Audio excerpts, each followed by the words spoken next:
ունենք առիթը դեռևս 1 տարի առաջ Բաքվում մեկնարկված դատավարություններն են, որոնք կապված են հայերի վերագրվող արարքների հետ 2025 թվականի հունվարի 17-ին մեկնարկվեցին այս դատավարությունները, սակայն հունվար ամսվա նախասկզբին արդեն իսկ ադրբեջանական մամուլի աղբյուրները մեծ շուքով ազդարարեցին այս լրջագույն դատավարությունների մեկնարկը, ներպետական քննային քննարկումներում դրանք նույնացվում էին նաև Նյուրնբերգյան դատավարությունների հետ եւ արդեն հունվար ամսին Ռուբեն Վարդանյանը հունվարի 16-ին հանդես եկավ հայտարարությամբ նշելով, որ այդ դատավարությունները ֆարս են, ինքնախոստովանական ցուցմունքներ չեն տրվել, կան ստորագրված արձանագրություններ նախաքննության փուլում, որոնք կեղծ են, եւ այն փաստաբանները ու թարգմանիչները, ովքեր ստորագրել են այդ արձանագրությունները, պարտադրանքի ներքո են գործել։ Նաև Ռուբեն Վարդանյանը առարկություններ ներկայացրեց դատագործերի անջատման առնչությամբ, ինչպես գիտեք, նախաքննության փուլում մեկ գործ է եղել, դրված են եղել նույն ապացույցները, նույն փաստերը, սակայն դատավարական նախաքննական կոնկրետ փուլում որոշում է կայացվել առանձնացնել Ռուբեն Վարդանյանի գործը եւ մենք արդյունքում ունեցանք 2 զուգահեռաբար ընթացող դատավարություններ։ Մի դատավարություն Ռուբեն Վարդանյանի դատավարություններ, այսինքն 1 ամբաստանյալով գործ, եւ երկրորդ դատավարությունը, որը մեզ հայտնի է 15-ի դատավարություն, ուներ 15 ամբաստանյալներ, ներառնված էին Արցախի 7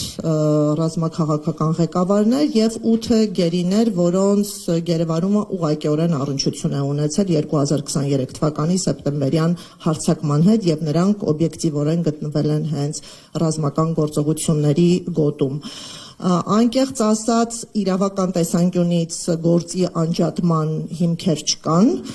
քանի որ վերագրվող արարքները նույնական են, ապացույցները նույնական են, դեպքերը փոխկապակցված են, եւ մենք այստեղ անձով պայմանավորված ոչ իրավական առումով օբյեկտիվ առանձնացում ենք տեսնում, բայց արդեն իսկ դատավարությունները ընթացել են այս տրամաբանությամբ։ Ռուբեն Վարդանյանի հայտարարությանը հաջորդեց Amnesty International-ի հայտարարությունը, որով կոչ էր արվում ապահովել արդար դատաքննության իրավունքը բոլոր հայ ամբաստանյալների համար, ընդ որում այս հայտարարությունը ընդգծում էր նաև դատավարությունների հրապարակային եւ բաց բնույթը, որպեսզի իրականացվեր հանրային վերահսկողություն դատական process-ի նկատմամբ։ Թեև Ադրբեջանի իշխանությունները իմիտացրեցին բաց դատավարություններ, սակայն այդ դատավարությունները իրենց բնույթով փակ էին, դրանք փակ են եղել անկախ լրագրողների համար, փակ են եղել անկախ մասնագետների համար, դիտորդական առաքելություն իրականացնող կազմակերպությունների համար, զանգվածային լրատվամիջոցների համար եւ թերևս ադրբեջանական պետական Ազերթաջ լրատվական գործակալությունն է, որը հանձնառել է պաշտոնական լուսաբանումը եւ հետագա նյութերը վերարտադրվել են հենց այս սկզբնաղբյուրի հիման վրա, միակողմանի լուսաբանում է տեղի ունեցել, այն բոլոր դեպքերում, երբ մենք հնարավորություն ենք ունեցել ստանալ այլընտրանքային տեղեկատվություն, նաև եղել են անհամապատասխանություն կամ առնվազն ոչ ամբողջական տեղեկությունների հրապարակում։ Բոլոր այն կազմակերպությունները, որոնք դիմել են եւ մուտքի թույլտվություն են հայցել, կամ նրանց միջնորդությունները, խնդրանքները մերժվել են կամ անտեսվել են, այսինքն անգործությունը լրելային գործողությունները եւս հանգեցրել են իրավունքի չիրականացման, հասարակական կազմակերպությունները դիմել էին նաև տարբեր դեսպանատների իրենց ներկայությունը ապահովելու նկատառումներով, սակայն նման հնարավորություններ չեն տրվել, առանձին եզակի դրվագներով անհաջող փորձեր եղել են, բայց մենք կարող ենք ամփոփել, որ դատավարությունների ընթացքը տեղի է ունեցել փակ ռեժիմով, ոչ հրապարակային։ Այս շուրջ 1 տարի ընթացող դատավարություններում, երբ